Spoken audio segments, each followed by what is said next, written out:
Ustadz, mohon pencerahannya. Ini sudah cerah situasi, cuaca sudah bagus. Mengenai peringatan Maulid Nabi Muhammad SAW, apa hukumnya?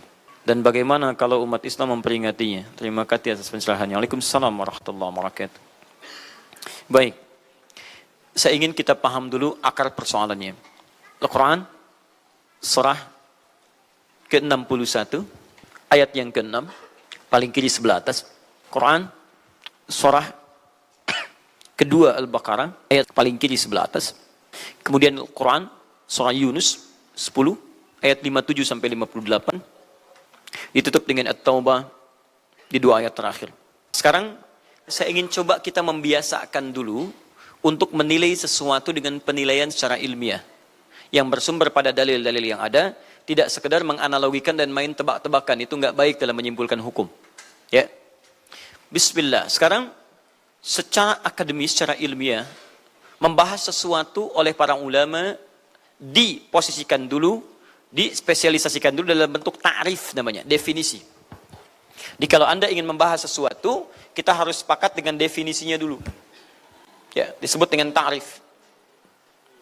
Ta'rif ini harus punya sifat jami' mani'. Jami' menghimpun semua unsur yang akan didefinisikan. Mani' mengeluarkan segala hal yang tidak terkait dengan definisi. Sehingga pembahasan kita akan fokus pada hal yang akan dibincangkan. Awas hati-hati. Kita ingin berbicara tentang sesuatu, tapi kita tidak sepakat dengan definisinya. Bagaimana bisa menyimpulkan hukumnya?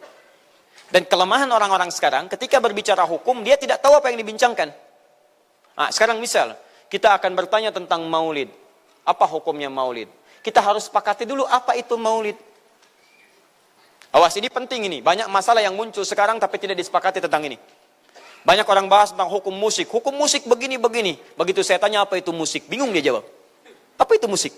Anda mesti sepakat dulu musik itu apa. Di zaman Nabi apa yang disebut dengan musik. Zaman sekarang apa yang disebut dengan musik. Ketika Nabi menyampaikan hukum musik, apa yang dimaksudkan oleh musik di situ.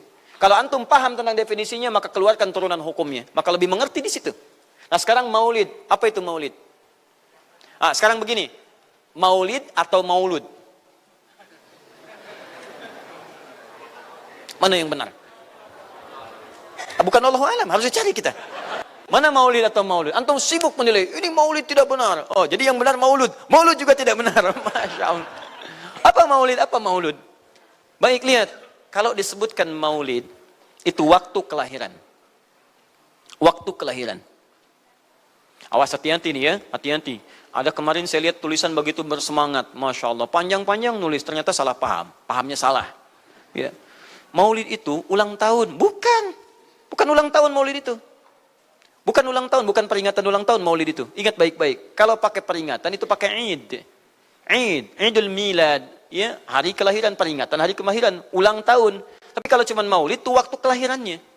Awas hati-hati ya, hati-hati dalam memahami sesuatu. Kita mesti detil dan jeli dalam memahaminya. Jadi kalau disebutkan maulid itu waktu kelahirannya. Kalau disebutkan maulud itu artinya bayi yang lahirnya. Bayinya yang dilahirkan. Nabinya. Kalau dalam konteks Nabi. Jadi kalau disandingkan dengan kalimat maulidun Nabi, artinya waktu lahirnya Nabi. Jelas ya? Kalau mauludun Nabi, maulud Nabi, itu artinya nabinya. Nabi yang dilahirkan. Jelas? Saya ulang. Maulid apanya? Waktunya. Kalau maulid Nabi artinya apa? Waktu Nabi dilahirkan. Baik, maulud artinya apa? Nabinya. Kalau maulud Nabi artinya apa? Nabinya yang lahir. Jelas sampai sini? Ah, sudah. Ya, selesai pembahasan secara bahasanya. Nah, sekarang apa hukumnya maulid Nabi? Maulid Nabi enggak ada hukumnya. Karena waktu lahirnya Nabi, bagaimana kita bisa melekatkan hukum pada waktu lahirnya Nabi? Lahirnya lahir. Jelas ya? Ustadz, apa hukumnya maulid Nabi? Antum kenapa? Apa hukumnya waktu lahirnya antum? Hah? Antum lahir apa hukumnya? Kapan antum lahir? Ustaz, kapan antum lahir? 11 September. Apa hukumnya? Apa hukumnya? Apa hukumnya saya lahir? Lahirnya lahir. Jelas ya? Jadi kelahiran seseorang itu nggak ada hukumnya. Qadar Allah yang menjadikan dia terlahir. Dan dengan kelahiran itu dia punya misi dalam kehidupan. Mencari bekal untuk kembali kepada Allah subhanahu wa ta'ala. Jadi kalau bertanya hukum kelahiran seseorang, lahirnya lahir. Nggak ada hukumnya di situ. Paham ya? Hukum itu terletak pada perbuatan seseorang, bukan pada kelahiran seseorang. Ketika dia berbuat dengan aspek kesadarannya, maka muncul hukum di situ. Awas, antum pun mesti belajar tentang hukum, jangan salah menyebutkan hukum. Hukum terletak pada perbuatan, bukan pada benda, dan bukan terletak pada waktu. Jadi ketika ada perbuatan melekat pada benda dan waktu itu, maka muncul hukum. Apa hukum gelas? Halo? Tidak ada hukumnya. Tapi kalau menyebutkan apa hukum gelas yang menampung kemudian barang yang haram yang digunakan gelas ini melakukan perbuatan haram, baru muncul haram. Apa hukumnya gelas yang digunakan untuk melempar orang lain? Haram hukumnya. Apa hukumnya gelas yang digunakan menampung air minum untuk diminum dalam keadaan yang sehat? Sunnah hukumnya. Jelas ya? Apa hukumnya golok? Golok digunakan apa? Kalau digunakan menyembelih hewan kurban, maka jadi sunnah hukumnya. Kalau golok digunakan untuk menyakiti orang lain, mengancam. Siapa nama kamu? Oh, masya pakai golok. Ya, hati-hati. Nah, itu haram hukumnya. Jadi benda terletak kepada, maaf, perbuatan yang melekat kepadanya. Apa hukumnya hari kelahiran? Hari kelahiran nggak ada hukumnya. Yang melekat hukum itu bagaimana menyikapi hari kelahiran itu. Itu poinnya. Paham ya? Ketika ada perbuatan melekat kepadanya, maka di situ ada hukum. Maulud itu bayinya, berarti nabinya. Apa hukum maulud? Apa hukumnya nabi? Nabi yang lahir nggak ada hukumnya. Jadi kalau Anda menolak maulud dengan pengertian seperti ini, maka Anda keluar dari Islam. Kalau dalam hukum seperti ini, saya menentang maulid Nabi, berarti Anda menentang kelahiran Nabi SAW. Saya menentang maulud Nabi, berarti Anda berhadapan dengan Nabi, Anda musuh Nabi. Jadi kalau Anda dimaksudkan dengan kata maulud dan maulid, Anda tidak bisa menentangnya, bisanya menerima, saya menerima. Menerima. Kenapa? Karena dalam pengertian bahasa, maulid itu artinya waktu kelahiran. Maulud artinya nabinya. Jangankan saya, siapa saya dibandingkan Nabi Isa alaihissalam? Nabi Isa itu hidup 600 tahun sebelum Nabi Muhammad SAW dilahirkan. Nabinya belum ada. Nabi Isa sudah ada. Tiba-tiba, umatnya menduga, Nabi terakhir itu Nabi Isa. Karena Nabi Isa punya sifat yang mirip di ramalan kitab, yang mengatakan Nabi terakhir itu punya sifat baik dengan masyarakat lingkungan sosialnya. Dan Nabi Isa itu lembut luar biasa. Jangankan pada manusia, pada hewan pun itu lembutnya luar biasa. Jalan dengan muridnya. Di perjalanan kemudian ada aliran anak sungai melihat bangkai hewan. Sudah jadi bangkai, baunya luar biasa. Kata muridnya, guru, bau sekali bangkai ini. Kata Nabi Isa alaihi salam, Al-Masih, yang disebut oleh sementara orang dengan Yesus, itu Nabi, bukan Tuhan. Nabi beliau mengatakan, kata Nabi Isa, perhatikan, begitu putih sekali dan bersih giginya. Kata muridnya, Tuan Guru, kenapa Anda mengatakan demikian? Kata Nabi Isa, karena manusia hanya akan menyampaikan apa yang ada dalam benak pikirannya. Jadi kalau pikiran Anda kotor, Anda akan melihat bangkainya saja. Tapi kalau pikiran kita baik, kita akan mencari yang terbaik dari hewan itu. Bukankah dia ciptaan Allah? Bukankah dalam setiap ciptaan ada hikmah dan kebaikan? Perhatikan bagaimana putih bersih giginya. Jadi kalau bangkai saja bisa menjaga kebersihan gigi, kenapa kamu yang masih hidup tidak mesti? Ya minimal, kamu jaga perasaan. Minimal jaga perasaan, kan? Tapi itulah luar biasa. Di sini sering diambil hikmah bahwa teko akan mengeluarkan isi tekonya. Isinya kopi, keluar kopi. Isinya air bening, keluar bening. Isinya susu, keluar susu. Demikian juga kita. Bayangkan, Nabi Isa bukan hanya pada manusia. Pada hewan yang telah jadi bangkai pun, itu mohon maaf, kalimatnya dan sikapnya begitu indah, luar biasa. Maka diduga oleh kaumnya itu Nabi dan Rasul yang terakhir. Saat mendengar kalimat itu, kata Nabi Isa, bukan saya. Nabi terakhir punya sifat sama seperti saya dalam hubungan dengan makhluk.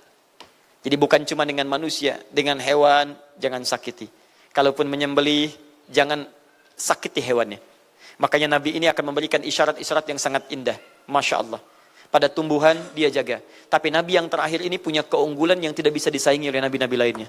Apa itu? Ibu bapak sekalian, tingkat kedekatannya dengan Allah luar biasa. Ibadahnya luar biasa. Dalam bahasa Arab, tingkat kebaikan yang terkait dengan makhluk secara sosial, itu kalau satu kebaikannya disebut dengan Mahmud. Tapi kalau banyak kebaikannya disebut dengan Muhammad. Muhammad. Tapi kalau hubungan dengan Allah, ya dengan Khalik, kalau punya tingkat hubungan yang baik, satu sisi saja disebut Hamid namanya. Hamid. Antum rajin tahajud, tapi belum konsisten puasa sunnah. Maka antum namanya Hamid. Perempuannya Hamidah. Misal ada perempuan namanya Wanda, pakai Hamidah. Wanda Hamidah. Ya.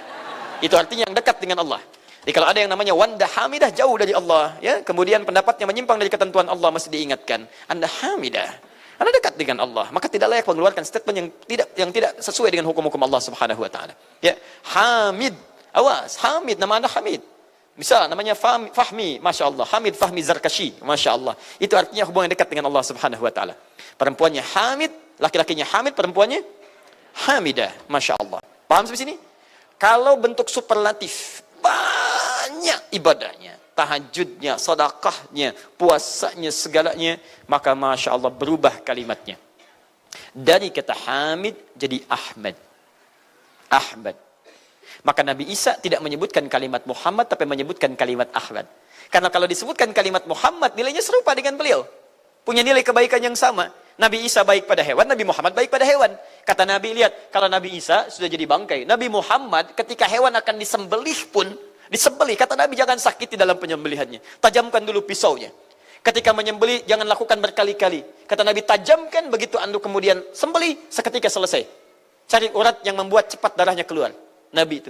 Dan dalam menajamkan itu, antum jangan memperlihatkan depan hewannya. Tidak boleh. Kandidat selanjutnya, siap-siap ya. Masya Allah, tidak boleh. Awas saat kurban tuh. Kadang suka lupa antum tuh. Ya di bawah sini, ini masih begini-begini tuh. Itu menyakiti hewan secara fisiologis. Nggak boleh, nggak boleh. Ya, awas ya. Tayyib. Tumbuhan, lihat. Tumbuhan. Nggak boleh dalam keadaan perang. Perang itu kan luar biasa dahsyat. Emosi memuncak, segalanya ada. Tapi Nabi katakan, jangan rusak tanaman. Dahsyat. Cuma dalam Islam. Itu yang 212 tahun lalu itu, Masya Allah, nggak ada yang nginjak rumput, nggak injak macam-macam. Ya, itu yang kameramen yang nginjak rumput tuh. Ya, kameramen nginjak rumput tuh. Yang kameramen begitu diinjak, dimunculkan di media gitu kan. Wah, tapi lihat betapa rapi, bersih. Itulah Islam. Tapi jangan cuma 212 saja. Ya, 312, 412, 484 dan sebagainya. Jadi, semua yang ada setiap hari kita jaga. Ada tumbuhan, jaga. Yang praktekkan negara lain. Di New Zealand ada tumbuhan, antum sedang ngidam, papa pengen daun itu, tunggu sampai jatuh. Nggak bisa diambil. Begitu diambil, denda. Padahal yang punya teorinya Islam. Tapi hubungan dengan Allahnya itu bukan Muhammad, tapi Ahmad. Makanya Nabi Isa mengatakan, wa mubasysyara bi rasulin ya'ti min ba'di ismuhu Ahmad. Saya kasih kabar gembira. Rasul terakhir bukan saya. Tapi seseorang yang nilai ibadahnya lebih daripada saya. Jaminan surganya sudah ada. Bahkan turun surah kepadanya. Inna a'tainakal kautsar. Dirinya dijaga dari kesalahan, maksum. Sifatnya luar biasa baik. Tapi itu tidak menghentikan dia untuk mendekat kepada Allah dengan sifat yang luar biasa. Kata Sayyidah Aisyah di Al-Bukhari, nomor hadis 2010 sampai 2012. Ya Rasulullah, alam takun ma'suban. Alam takun madmunan. Lima hakadha. Kenapa sampai bengkak-bengkak begini Anda tahajud? Bukankah Anda dijamin masuk surga? Dijaga dari kesalahan. Apa kata Nabi? Afala akunu abdan syakura. Apa aku nggak boleh jadi hamba yang bersyukur kepada nikmatnya Allah Subhanahu wa taala. Tahajudnya sampai bengkak. Nabi, Rasul, ahli surga, dijaga dari kesalahan, tidak ada hisabnya, masih mau tahajud sampai bengkak kakinya. Ditanya oleh istrinya, kenapa sampai begini? Kata beliau, ringan saja. Nggak boleh aku bersyukur. Masya Allah, ada orang Nabi bukan, Rasul bukan. Surga belum ada jaminan, amal berantakan, hisab menegangkan. Masya Allah, bangun mata bengkak. Kaki biasa. Tahajud tidak subuh lewat. Ini Masya Allah. Cita-cita surga Firdaus. Luar biasa. Makanya Nabi Isa mengatakan Ahmad bukan Muhammad. Dan ini bukan isyarat Nabi baru. Karena nama yang melekat pada Nabi terakhir semuanya sifat. Bukan nama zat. Ini bukan melegalkan ada seorang bernama Nabi baru datang kemudian namanya Ahmad. Bukan. Kata Nabi, saya Nabi terakhir. La Nabi ya ba'di, nggak ada Nabi setelah saya. Jadi nggak ada istilah Ahmadi. Pengikut Ahmad nggak ada. Ya, dalam arti pengikut Nabi Muhammad sallallahu alaihi wasallam. Yang jadi clue persoalan kita terkait dengan pertanyaan ini, Anda bisa bayangkan, Nabi Isa 600 tahun sebelum lahirnya Nabi Muhammad sallallahu alaihi wasallam. Perhatikan, ikutan bahagia dengan kelahiran Nabi. Sampai kebahagiaannya diungkapkan pada umatnya. Saya kasih kabar gembira ya. Nggak mungkin orang kasih kabar gembira perasaannya sedih. Kenapa saya kasih kabar gembira? Nggak ada. Kasih kabar gembira itu dalam keadaan bahagia hatinya. Kalaupun menangis, tangisan kebahagiaan. Anda bisa bayangkan, Nabi, Rasul, mukjizatnya hebat. Sekali usap, penyakit sembuh. Menghidupkan orang mati, keduanya dengan izin Allah Subhanahu wa ta'ala. Bahagia dengan kelahiran Rasul sallallahu alaihi wasallam. Antum Nabi bukan, Rasul bukan. Maaf, tidak punya mukjizat seperti Nabi Isa. Mayat dipanggil-panggil nggak bangun, diusap penyakit makin sakit. Tuh, lalu antum tidak bahagia dengan kelahiran Nabi, antum siapa? Nabi Isa aja bahagia, masa antum bukan Nabi tidak bahagia? Dan hebatnya, ada orang bisa bahagia, nabinya belum lahir. Biasanya sifat bahagia dalam kelahiran itu setelah bayinya lahir, bukan sebelum lahir. Alhamdulillah, alhamdulillah. Akhi, kenapa antum? Alhamdulillah, saya punya anak laki-laki namanya Abdurrahman. Kapan? Nanti setelah menikah. Ini Masya Allah.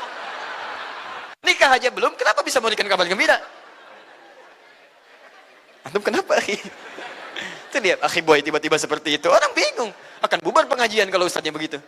Ya. Jadi mustahil ada orang memberikan kabar gembira ketika bayinya belum lahir. Tapi kemuliaan Nabi Muhammad SAW menjadikan seorang Nabi Isa belum lahir, nabinya sudah merasakan gembira dan memberikan kebahagiaan pada umatnya. Kalau bukan Nabi Muhammad, mustahil. Ada kemuliaan tersendiri bagi Nabi Muhammad SAW.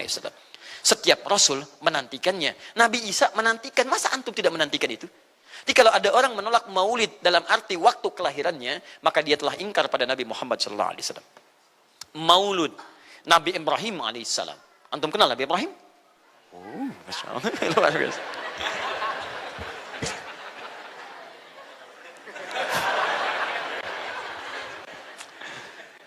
Dimanapun Anda berada, memang hari ini banyak orang berkumpul di Monas untuk bermunajat kepada Allah. Tapi tidak harus menjadikan kita menjadi tidak fokus. Di sini ada yang kenal Nabi Ibrahim. Alhamdulillah.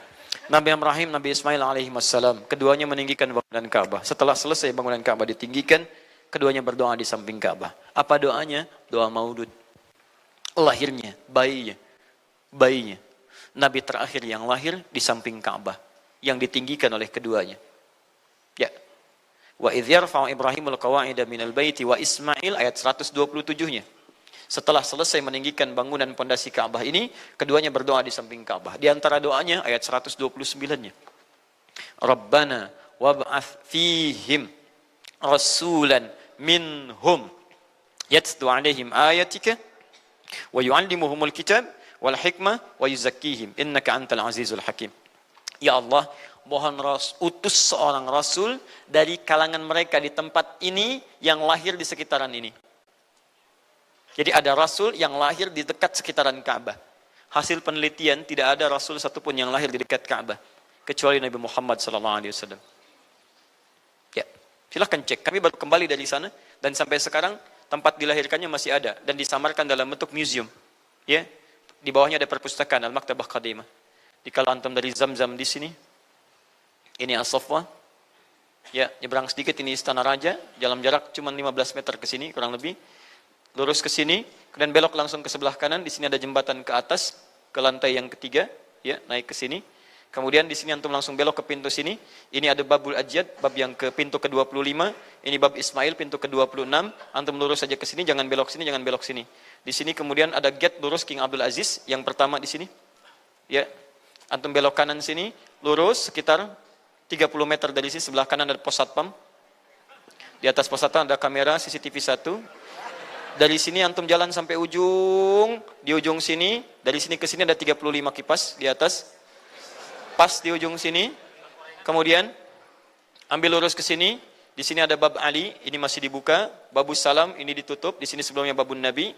Kemudian ambil tarik garis lurus dari babus salam ke sini, dari jarak sini ujung ke sini, ya ada sekitar 200 meter. Ke ujung sinilah, di sini ada bangunan warna krem di sini. Di sampingnya ada tempat ngambil air zam-zam dengan menggunakan keran. Jadi kalau punya girigen, ingin ngambil banyak, jangan nyusahin orang ngambil di, misalnya di termos-termos yang besar itu. Ngambil dari sini, itu ada keran langsung. Dan gratis di situ. Ya, beli kompannya sekitar 5 real, antum ambil dari situ, masukkan airnya, bisa bawa ke hotel. Isi kapan bolak-balik di sini. Sampingnya persis, ini tempat Nabi dilahirkan. Ini maulud Nabi, bayinya lahir di sini. Ya, bayinya lahir di sini. Cuman disamarkan oleh pemerintah kerajaan Arab Saudi supaya tidak dikultuskan tempat ini. Karena begitu pernah ada yang tahu ini, banyak salah ibadah. Kan Ka'bahnya di sini, sholatnya ngadep ke sini. Betul Pak, Bu, pernah terjadi. Makanya kalau antum lihat, dari ujung saya sudah kelihatan. Dari ujung sudah ada di sini warna biru.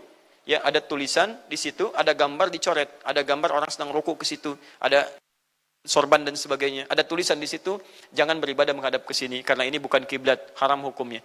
Dan ditulis dengan menggunakan bahasa Arab, bahasa Inggris, bahasa Urdu, plus bahasa Indonesia. Artinya ada orang Indonesia juga yang salah ke sini. Ya. Kalau tidak mustahil ditulis pakai bahasa Indonesia. Nggak ada tulisan bahasa Cina, bahasa Jepang dan yang lainnya. Ya. Nah, jadi ini kemudian dicoret, tapi tidak mencoret tentang situs pernah lahir di sini Nabi Muhammad SAW. Jadi artinya doa dua Nabi tadi dikabulkan oleh Allah Subhanahu Wa Taala. Nabi Ibrahim, Nabi Ismail. Dan tahukah Anda keduanya berdoa jauh sebelum kedatangan Nabi Isa. Saya pernah katakan 30 generasi sampai Nabi Ibrahim, tadi Nabi Muhammad SAW. Muhammad SAW bin Abdullah, bin Abdul Muttalib, bin Hashim, bin Abdul Manaf, bin Qusay, bin Murrah, bin Kilab, bin Ka'ab, bin Ghalib, bin Fihir, bin Malik, bin Nadar, bin Kinana, bin Khuzaimah, bin Mudrikah, bin Ilyas alaihissalam, bin Nizar, bin Mudar, bin Ma'ad, bin Adnan, bin Addi, bin Adri, bin Muqawwam, bin Nahur, bin Tarif, bin Ya'ruf, bin Yasjub, bin Nabit, bin Ismail alaihissalam, bin Ibrahim alaihissalam. 30 generasi. Ulangi Mas Boy. 30 generasi. Dari Nabi Ibrahim sampai Nabi Ismail alaihi wassalam, ya sampai kemudian ke Nabi Muhammad sallallahu alaihi wasallam. Anda bisa bayangkan nggak? 2 orang nabi, 2 orang rasul. Gelar yang pertama Ibrahim alaihissalam Khalilullah, yang paling dekat dengan Allah. Jaminan surganya ada. Nabi Ismail disebut dengan gulamun halim oleh Al-Quran, yang paling perasa, yang paling dekat dengan Allah subhanahu wa ta'ala. 2 orang nabi, paling dekat dengan Allah, disayang Allah, dijamin masuk surga. Inspirasi kisahnya sampai kita ke sekarang, mendoakan kepada Allah tentang maulud Nabi. Sehingga lahirnya Nabi Muhammad SAW 30 generasi setelahnya. Antum, Nabi bukan, Rasul bukan, tidak sedekat keduanya dengan Allah, jaminan surga nggak ada, hisab menegangkan, amalan berantakan. Kisah hidup antum belum tentu jadi inspirasi di masa depan. Sekarang pun tidak. Tiba-tiba antum menolak maulud, antum siapa? Kalau antum menolak maulud, berarti antum menolak Nabi SAW. Dalam pengertian baiknya. Jelas ya? Jadi kalau kemudian ada disebutkan maulid dan maulud, itu artinya maulid waktu kelahiran, maulud bayi yang dilahirkan. Sekarang, bagaimana menyikapi maulid dan maulud itu? Saya tahu nabinya dilahirkan, nabinya sudah ada. Jelas ya? Maka kemudian saya pun tahu waktu kelahirannya. Bagaimana kemudian menyikapi itu semua? Maka Masya Allah, Quran surah ke-11 tadi, 10 tadi, Yunus, ayat 57 sampai 58. Kalau sampai kemudian ke 58-nya, faliyafrahu. Gembira antum. Gembira, bahagia, silahkan. Ya, maksud tidak gembira, Nabi Isa gembira, kita tidak gembira. Ya, Nabi Ibrahim gembira, kita tidak gembira. Nabi yang tidak melihatnya, gembira. Masa kita yang mendapatkan bagian Nabi tidak gembira? Jelas ya? Nabi yang mengharapkan hadir saat kedatangannya, gembira. Kita yang mendapatkan kedatangan beliau walaupun tak mampu melihatnya, dan kita menjadi umatnya, masa tidak gembira? Umat dulu bukan bagian umat Nabi Muhammad, karena Nabi Muhammad tidak hadir di zamannya. Gembira dengan berita kedatangan Nabi Muhammad, padahal nabinya belum datang. Masa kita yang jadi umatnya, yang nabinya telah kemudian kita dapati, walaupun tidak melihatnya, masa kita tidak ikutan gembira? Maka pertama kita mesti gembira. Maka yang kedua, bagaimana mengekspresikan kegembiraan itu? Maka contoh-contoh dari Nabi SAW, bagaimana mengekspresikan kegembiraan-kegembiraan dengan Nabi SAW itu, pertama Nabi sendiri menyikapi hari kelahirannya dengan berpuasa. Di hari Senin. Jelas ya? Ini bagi Nabi sendiri pribadinya. Nanti jadi hukum untuk kita. Maaf, saya akan tafsirkan lebih luas karena ini jadi hukum-hukum turunan. Ketika Nabi puasa di hari Senin ditanya, ya Rasulullah kenapa engkau puasa? Kata Nabi, dzaka yauma wulidtu. Bima makna? Ini adalah hari aku dilahirkan. Hari aku dilahirkan. Jadi ini hukum kelahiran. Kalau antum misalnya masuk pada hari dilahirkan, boleh antum ikuti sunnah Nabi SAW. Apa sunnahnya? Puasa. Puasa. Kenapa puasa? Nabi SAW mencontohkan puasa. Hari Senin beliau puasa. Ketika antum puasa Senin, bukan cuma puasa sunnah, tapi ada nilai di situ. Nah, kalau hari lahirnya antum bertepatan dengan hari yang tidak diperkenankan puasa, seperti Jumat misalnya, hari kita bahagia, maka kata para ulama, ambil hikmah dari nilai puasa itu. Puasa itu kan 2 hikmahnya. 1, meningkatkan ibadah yang baik. 2, mencegah maksiat. Silahkan cek, bukankah saat puasa ibadah antum meningkat? Silahkan cek, saat puasa. Jangankan yang fardu, yang sunnah dikejar kan? Jangankan koran yang dibaca, Al-Quran dibolak-balik. Maksiat ditekan, tidak ada orang puasa maksiat. Tidak ada. Ya, bahkan pelaku maksiat pun saat puasa, libur maksiatnya. Minimal takut batal puasanya. Jangankan maksiat, maaf, mencela orang pun dia tahan, berdusta dia tahan. Jam 5 bu, tinggal 1 jam mau buka, dicela orang habis-habisan. Oh, nggak balas dia. Kenapa nggak balas? Kan biasanya antum keras. Habis maghrib, habis maghrib, luar biasa. Habis maghrib tuh, begitu maghrib lupa, habis maghrib lupa. Ya, kenapa? Dia jaga. Jadi hikmah orang puasa itu kalau sudah puasa, ibadahnya meningkat, maksiatnya hilang. Jadi kalau antum ikut rajin puasa, ibadah tidak meningkat, maksiatnya tetap ada. Ada yang salah dengan puasa antum. Makanya ketika datang hari kelahiran, sebetulnya yang paling tepat, kalau antum bertepatan dengan waktu-waktu sunnah puasa, antum puasa. Senin, antum puasa. Tapi kalau tidak bertepatan dengan waktu itu, hikmah puasa yang antum ambil. Antum koreksi diri sampai dengan hari kelahiran itu, berapa banyak ibadah sudah antum kumpulkan, berapa maksiat antum harus tangisi. Itu hikmah terbesarnya. Bukan rame-rame. Tiup lilinnya. Masya Allah, lilin ditiup, maksiat terus muncul. Apa faedahnya? Kasihan lilin tuh, udah dibakar, ditiup, dengan antum yang salah. Paham ya teman-teman sekalian? Nah sekarang bagaimana para sahabat menyikapi kelahiran Nabi SAW, kedatangan Nabi SAW, dan menyikapi keberadaan Nabi SAW. Bukan cuma lahirnya, tapi setiap kedatangannya. Nabi datang dari Madinah, dari Mekah ke Madinah disambut oleh para sahabat yang ada di sana.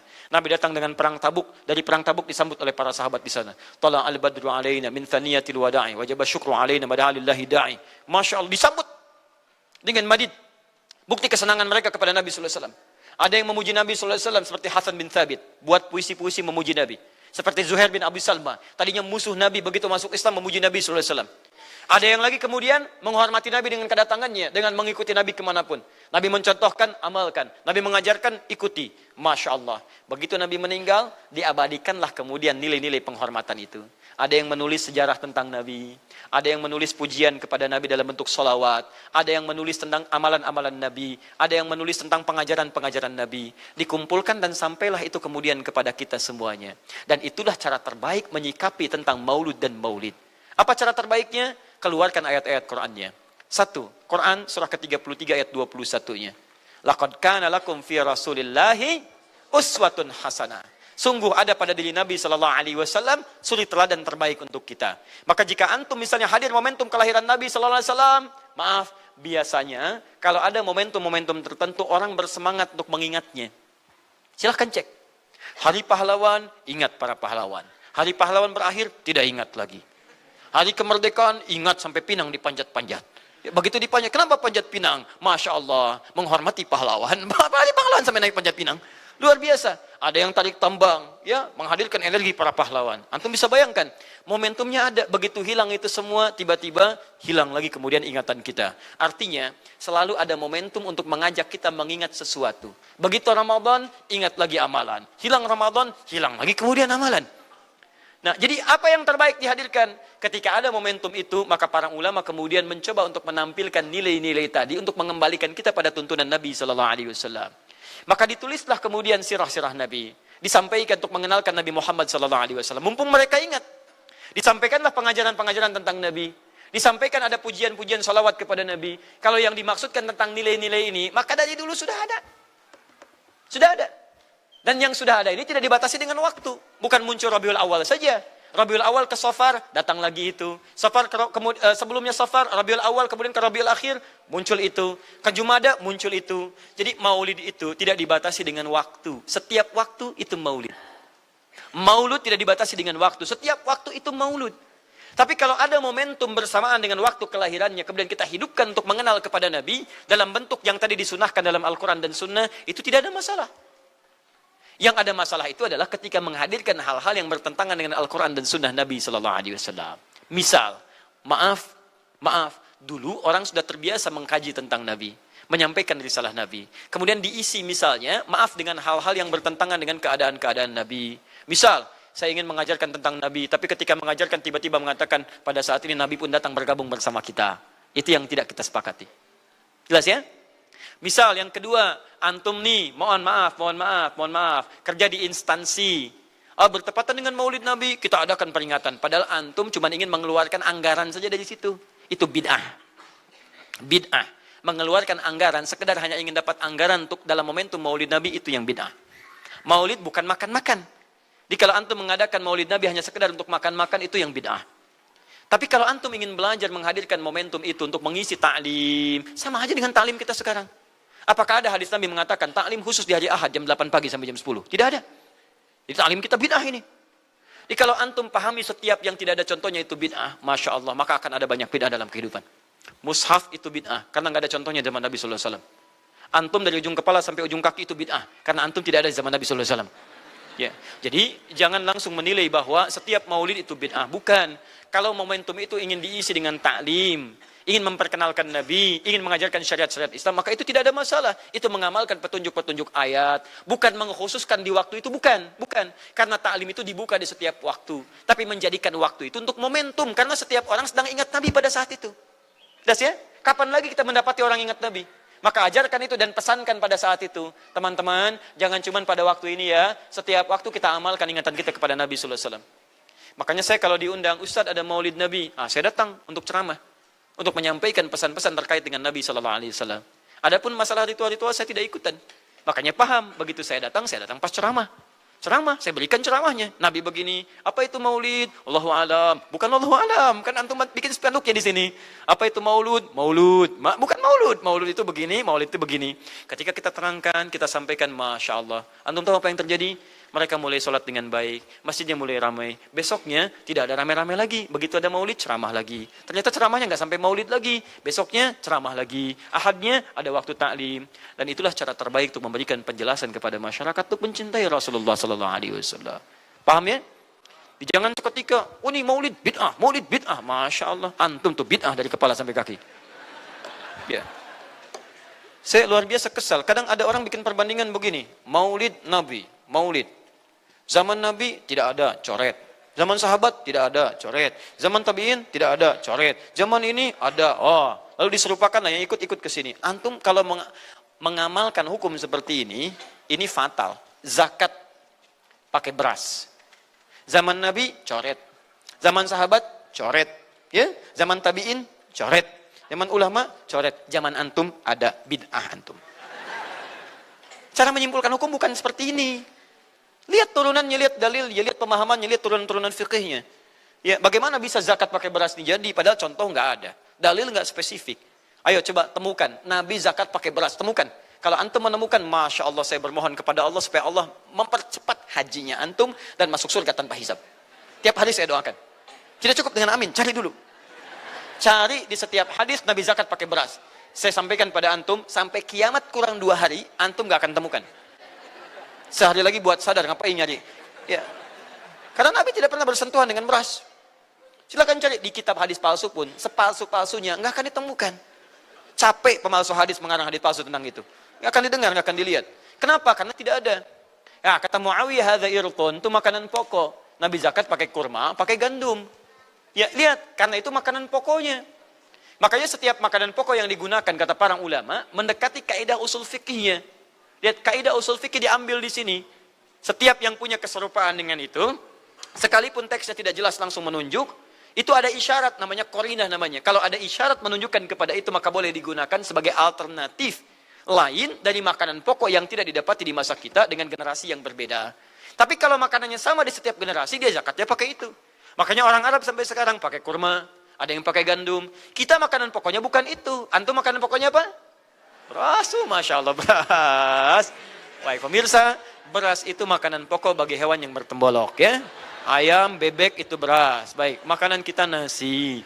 Dan nasi bersumber dari beras. Baik, nasi bersumber dari beras. Jadi kalau kita ingin zakat pakai beras, boleh tidak?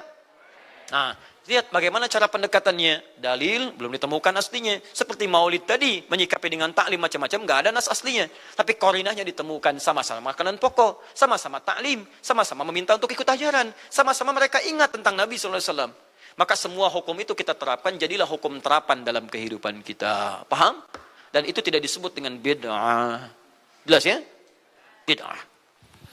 Alhamdulillah. Tapi kalau yang rame-rame tadi, yang tidak jelas ya, hanya menghabiskan anggaran, makan-makan tidak karuan, meyakini ini itu dan sebagainya, saya tidak sepakat dengan itu.